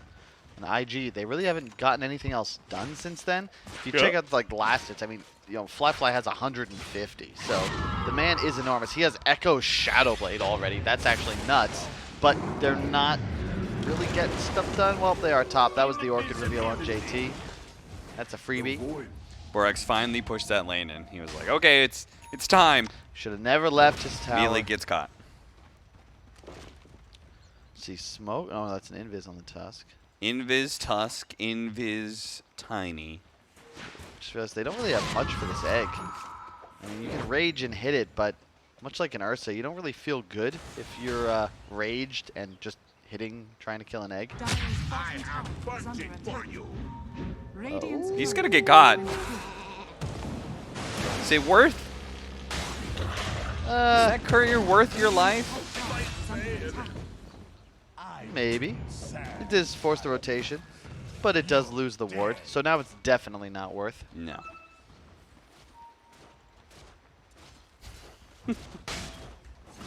$350 gold exchange, but in return you got a courier. The one benefit, though, I mean, it's again, I think IG. Hang on. Okay. Nothing doing. Maybe just a mid tower here. But for better or worse, they're recognizing, I think, the critical component of beating Team Aster, which is shutting down White Album. This is 2 games in a row. He just loses his tower. He gets ran at. His runes controlled. And he didn't even necessarily play poorly. He's 2-1, right? But this is the trouble with Quap when you go this lane dominating build. Like, he just doesn't farm too well. And Emo with his Midas Rush is going to find himself significantly ahead given another 10 minutes or so. Well, the Shadow Shaman 5 position is giving them a lot of map control on Aster. They've taken all the tier 1 outer towers now. They just find a pick off on Ollie, who somehow managed to rack himself up a killing streak, so that is a bonus of gold and experience. You never want that when you're the 5 position. You somehow snipe 3 kills and you're like, uh-oh, I've got a killing streak. You know you're going to die. You know you're going to feed it away. Monet with the Orchid. They're going to surprise him from the side. JT pops out of the trees, silences him. Monet still dead, even though he lasts through the Orchid. Oh, yeah. My favorite combo, Invisible Hero plus Orchid Furion. There is nothing Monet can do. He's farming in his own safe lane. He had a ward and some heroes above him, but out of nowhere, he's suddenly fully dead. And no save for him either, other than some hard counter initiation, and that is enormous. This is a Tiny that just got a kill on the enemy carry. He's already 2,000 gold ahead. When he has BKB, there's no control left for him on the side of Aster. Yeah. Yeah, it definitely seems like Aster, they're getting out of towers and stuff, but it definitely doesn't feel like they're exerting a whole lot of actual control over this game. It's the Quap factor, my man. It's just a snowballing hero, and in a game like this, you know, he's farming very slowly, but now he has the Orchid. Okay, cool. But you got to find kills with it now. You're going to find yourself in trouble. Emo's got to be cautious. You should see them. Nope, too late. Does manage to get the Orchid onto him. And that is going to be enough. Nice job. They needed that one. White Album makes himself a hit. Into the Roche pit. Wards dropped. Another benefit. Really good job, really, from Lanham. Just as the Shadow Shaman, it feels like where he's been has created opportunities for his team. Both towers and now the Roche should be taken for free. See, I feel like the actual play is to just make a bunch of references to Beatles songs. Yesterday, you were giving that a shot, weren't you? Down on Abbey Road? 8-9, 18 minutes in. IG still holding slight net worth lead. They just seem to kind of be content letting Aster take some of these objectives because IG is kind of out farming them. And as you said, once they do get this tiny to a certain point, Aster is going to struggle to be able to deal with them. Though at the same time, do you think Aster is okay with the carry-to-carry matchup? I would assume, I mean, Lifestealer's traditionally been a counter to Tiny. Like, it's definitely something you're comfortable with. The trouble is that Lifestealer just farms so much slower. So when you find yourself behind like this, it's a little concerning because it means that Tiny, you know, he has a full BKB on Courier, and he's going to have an AC at a point that, you know, Lifestealer's probably still working on the finished Satanic. So we'll see how it goes. You know what's funny about that play? He had Treants that he ran out and spotted him. Oh, White Album. He almost got caught by the Tiny. The Ravage is going to be able to catch. Lonham is going to be able to walk away. Nope, he actually dies Emo and managed to run him over, and he actually gets the Quap as well. The roll through with the Snowball. It's on to XXS. They killed the squishy heroes. They don't want to deal with the tankier ones, though. It's time to back up as Monet is on his way. They're going to turn and go for Borax, but again, XXS and Borax are tankier, and Monet has the damage. They're going to be able to spot Fly here. Slow him down, get out the Wukong's command, keep him underneath these statues. Monet starts going to work, and a BKB is going to be forced out. Now they're going to turn back in, grab Borax, and try and blow him up with some magic damage. That is going to be enough from Fly. XXS is going to be next. Eul Scepter. Block him in with the trees. They've got a shard if it's needed, but don't think they have to do that. I mean, IG kind of did that really well.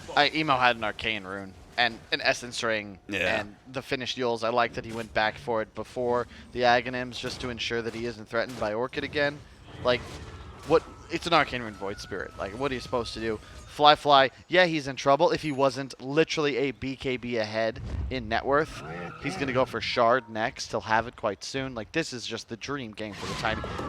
I mean, there's a reason we don't see this hero very often. It's getting banned. It wasn't an IG kind of just abusing the fact that they have quite possibly the best carry in Dota right now. Yeah. And I feel like the matchup is probably better when it's like Tiny mid lane and safe lane Lifestealer. You probably feel better about that core-to-core matchup, but right now this Lifestealer, because the Tiny is such a high level and has so much farm, he hardly does any physical damage to him because he's got all that bonus armor from the passive. Grow. And poor White Elf. I mean, the man has to buy a Quelling Blade because his Orchid doesn't help him if the NP just teleports from nowhere and gets the Orchid off first with a Sprout. So just a very rough game when the enemy 3 position +1 just finds a kill on you anytime they wish. They're going to do it again. Borax is going to be caught by the combination. Oh, never mind. He got off the BKB before the Boundless Strike. He's going to go for the TP out now. The physical damage is not quite fast enough. They do manage to catch the Phoenix, though. Chain disables. Bring him down. Now looking at Fly. It's a DD Tiny. Be cautious. Be very careful. He goes too far forward and gets silenced as JT is ready to come back. Like, yeah. That was very spooky for a moment. Yeah, but, I mean, JT, he's had a rough game, but this is the thing about the NP that I like so much. His kills have been huge impact, right? A couple on White Album and one on the Lifestealer. And look at his net worth, right? Like, he is just Orchid BKB. He beat the Quap. In fact, he's 3,000 gold. He's that full BKB ahead. Yeah. Just feels so good. And now you've got this nice deep ward placed. Your Tiny is enormous. Probably also a big reason why Aster, despite taking outer towers, didn't actually have... They weren't able to play on IG side of the map a lot. Also, which it gives Fly the time to keep farming. I want to just tag Purge it because you see this Tusk He's got the point booster. Kaka certainly going for that rush Aghanims. Nice. Is it vector targeted when you kick? That's cool. Interesting. I See how that really want to goes. see like some actual alley oops because you kick someone and then the Mars spear like interjects it. You know, like it's like what's the thing called when you're like shooting the discs that get thrown into the air? Oh, shooting? No, I know what you're talking about. Where they go, pull! Yes, exactly. I think it's skeet shooting. Yes, skeet shooting. You're right. Yeah. Just as like an extra bonus challenge. Mm. Right now, I thought you were going to say, because they're going to have Tusk Walrus Kick and Toss. That's true. But what are you going to hit him with? That's the thing. You're going to kick him to Tiny, and Tiny is going to toss him over to Void Spirit, who's going to have an Aether Remnant to pull him in a little bit deeper. I like it. Also, like Emo. I mean, this is just so cool from IG because they're just out farming, mostly because, you know, all three heroes are huge. They've got a Furion, a Midas, and a Tiny. And they're waiting for this next big item timing, which is going to be the Aghanims on Emo. He's 300 gold away. And they're going to go Blink on Tiny. But you notice how, like, they're not really slowing down, but they just got that little bit more conservative. Emo also closing in on level 18. So they're just ensuring that there's no way that they could lose this lead while still...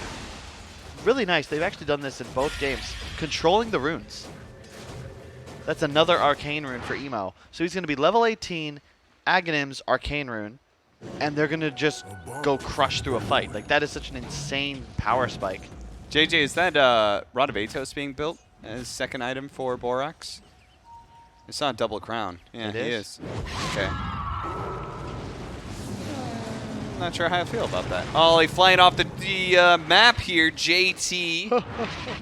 Barely outside of vision. That was bold. Oh, and he has the shard too. Man, they're just going to be shoving waves all game. Poor Aster, like they're chasing around the map, but you notice like all the time, both of the side lanes are pushing into their tier 2. Yep. And with those super treants, it's going to fall pretty quickly.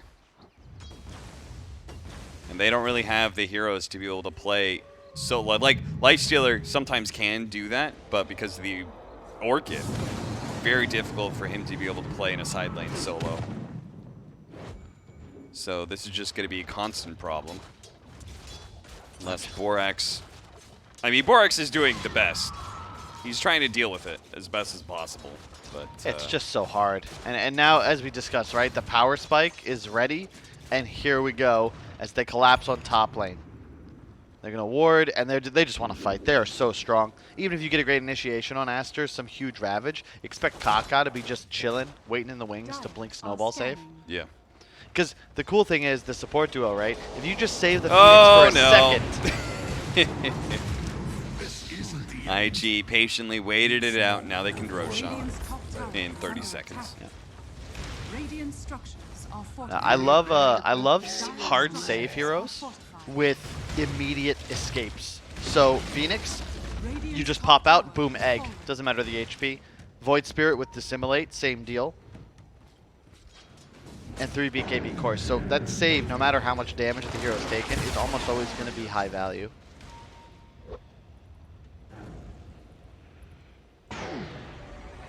Roshan is now up. They should know about it. Radiant's They're middle paying tower attention. is under attack. Okay, maybe they weren't paying attention, but they'll know now. His bottom tower is under attack. And IG certainly not going to get this for free, because Aster have been looking. They won 5-man fights, and they're going to get one here, but without the Tidehunter Ravage, that is not going to feel too good. A nice Sonic Wave, that does a decent amount of damage, and Kaka does get torn apart by Monet, but already in pretty deep. JT was kind of disrupting the back line here. Monet, he's got no invest. Borax jumped to him, but Monet wasn't ready for it. He doesn't actually get the escape there, and Borax dies in his attempt in vain to save his carry. I don't even need Roche now, just onto the base. Yeah. Couple buybacks, and Aster are hoping that IG will call it quits, and they will, but they're just going to go do Roshan now. So best of both worlds. It's just so much damage, Cap. Like, you still don't have BKB on White Album, and it goes back to the big concerns with Quap. If you're not snowballing, like, what are you? What are you doing? Yeah, he gets the big Sonic Wave off, but he got zoned from the fight by JT, who, by the way, has 3 levels on him. Yikes. Still going to have a full-out Silver Edge, so they're going to have... They managed to blow up the Tidehunter in that last team fight, in part because Avalanche is so effective against that hero, but they won't even need Avalanche next time if they get a Silver Edge.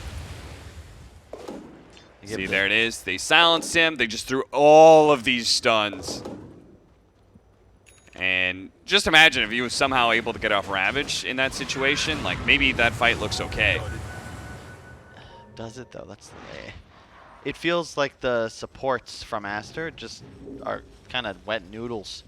And IG, you could see all Kaka has to do is press egg. Or sorry, Ollie has to do is press egg. Yeah.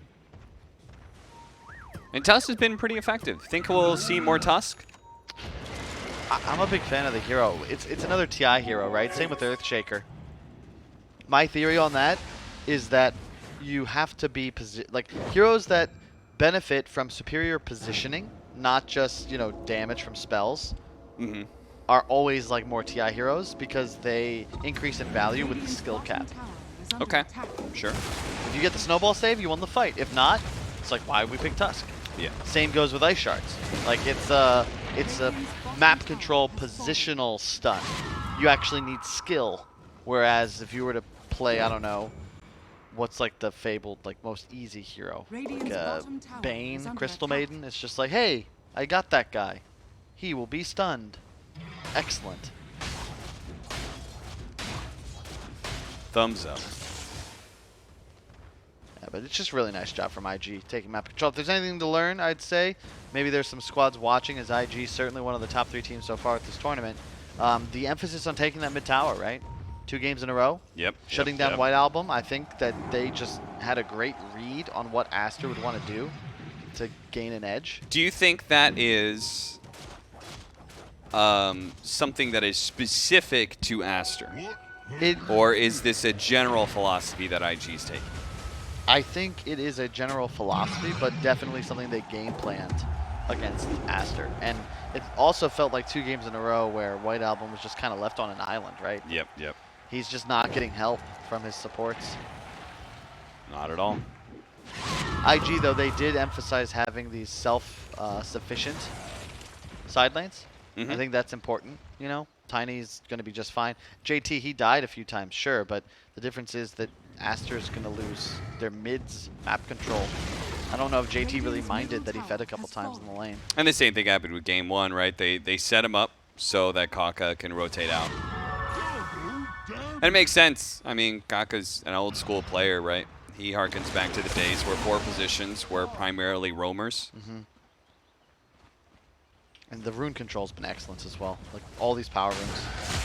Oh! Kick him back! Monet did manage to get off the rage and is quickly going to infest because he knows he's in pretty deep. Kaka is actually going to die here. Once again, the Tusk is the only hero of IG. Oh my goodness! That is some utter devastation that Fly is bringing down on the heads of Aster. Monet back into it from this high ground, thinking that maybe they could fight back, but Fly still has an Aegis, so. He's looking for a toss back. Yeah. Dude, that was sick. Like, IG are just having fun with it, it feels. Kaga just kind of goes for it, sets up with the cross, and Ollie just eggs. Like, they look for a second like, oh, we can kill that egg. And there's a DD Tiny just AoE cleaving the whole team. Good lord. The seeds of fortune. It's never a good sign when you look at the map, you click around on your teammates, 32 minutes in, you go to your Quap, and he has still a Quelling Blade in his inventory. Yeah, exactly. He needs to be able to cut trees against Furion. I know he does. It's just very unfortunate. And IG, they're just getting luxury items at this point. You had the Spell Lamp talent taken by I mean, Emo. we already had the Aghanim Scepter on Tusk. Like, that is Yeah. luxury on luxury right there. JT with Blink Silver Edge. And Fly's like, I don't even need an AC. Somebody else get that for me. I want Moonshard. Yeah. MKB, please. Where's the Daedalus? It's funny because AC is, like, so clearly Yeah. the better item, question mark? Like in Tiny versus Lifestealer. But Lifestealer's just such a non-threat to him that he doesn't actually have to itemize that way. And they've done a nice job just kind of maintaining their discipline. You can argue, sure, they could just try to go win, but they're playing into Tidehunter. It wouldn't be impossible to see a scenario where they would get wiped making a blunder of some kind. So just chill, grow the gold lead. Like, they're not playing passively. They're taking total map control and out farming. It's really Aster who are choosing to stay inside their base. I'm looking at Group B right now. Quincy Crew and SG are both 2-8.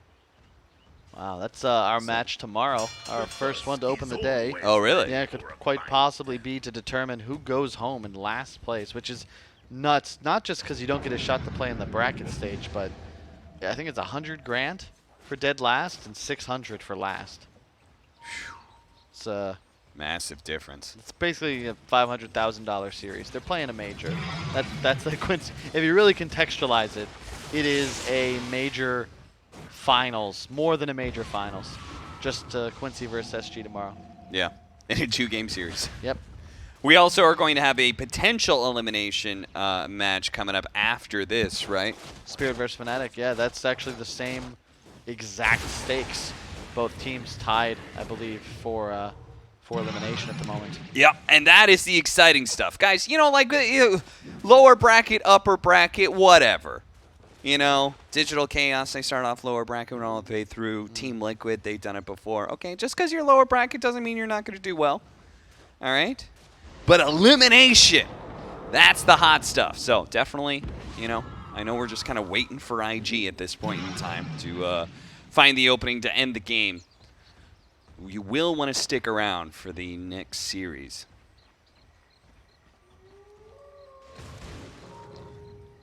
They getting brave? Aster? Can we get out? Oh! Kicking him away. Why didn't he kick him in? Oh, this is a dangerous area to be. You know they're going to have that high ground warded. Monet kicked. Oh, he tried to cliff him. That would have been sick if he had pulled that off. That would have been so good. Oh, he broke the tree. Borax, goodbye, Bulbacup. Monkey King God, no longer. Monet actually kind of trapped there for a second by the tree. It's tried to get the kick in, couldn't quite reach those stubby little legs of his walrus. Couldn't get there. Yeah, well. The next match, by the way, Spirit Fnatic, it's actually potentially upper bracket implications. They're likely not eliminated, either one of those teams, because Spirit had this huge 2-0 earlier today. Oh, did they really? Who'd they beat? Quincy, yeah, they 2-0'd Quincy. Oh, okay, okay. That's big. Yeah, very nice.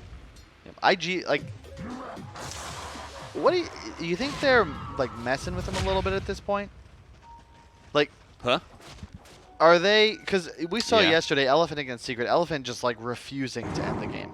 Yeah. So is this just, you know, like, I imagine them laughing as they play this game. Kick him! Kick him! Kick him! Now his rage, like, what are you going to do with that rage? You're so far away from your team. You got to book it to get the infest off. But jump in, jump in, jump in. He's silenced. No! Emo keeps him down. No way out. JT is still alive somehow, and that's probably going to be the end of the game. Unless Aster really thinks he can fight without their carry, which they don't. They don't think that's possible at all. GG is called. I feel like it was just Kaka saying, guys, I have Aghanims, okay? We gotta do this. We gotta do this for Purge. I've waited so long for this to be useful. I like how Aster pretty much just I mean, they're the ones who caused the end of the game there. It wasn't IG like forcing high ground push or anything like that. Aster just kind of like willingly walked up there. I mean, multiple times. They kind of got to feel the inevitable, right? They're just thinking to themselves, like, they just fight us. Like, just let us out of our base, because they were just watching Life to their farm, and they fall into Kaka's trap. He's like, finally, somebody's come here. I think he wasn't even aiming for the kill necessarily. He really just wanted to put him on the cliff. Yeah. It was so good. If he could have gotten that long-range kick onto the cliff, it would have been perfect. But didn't quite get to see that Twitch clip. Important note, though, IG literally just casually dispatched Aster. Like, Yes, that was very not casual. Those games like weren't close. Yeah. IG just kind of did everything that they wanted. They just looked clearly like the better team, and I think they were outdrafted both games, right? yeah, Yeah, better drafts, like better. IG's looking fierce. IG they have a better understanding of Dota right now than 90% of these teams. And we're going to have to wait until playoffs to see whether or not that continues. So that is going to be it for this series. We do have the next series, though, that is going to be an interesting one. You said it was, what, Fnatic versus Spirit, right? And that may not have implications for elimination, but it is still two teams that are very even against each other. And we'll see what actually happens. Southeast Asia versus Eastern Europe. Good times. We'll be back after a break.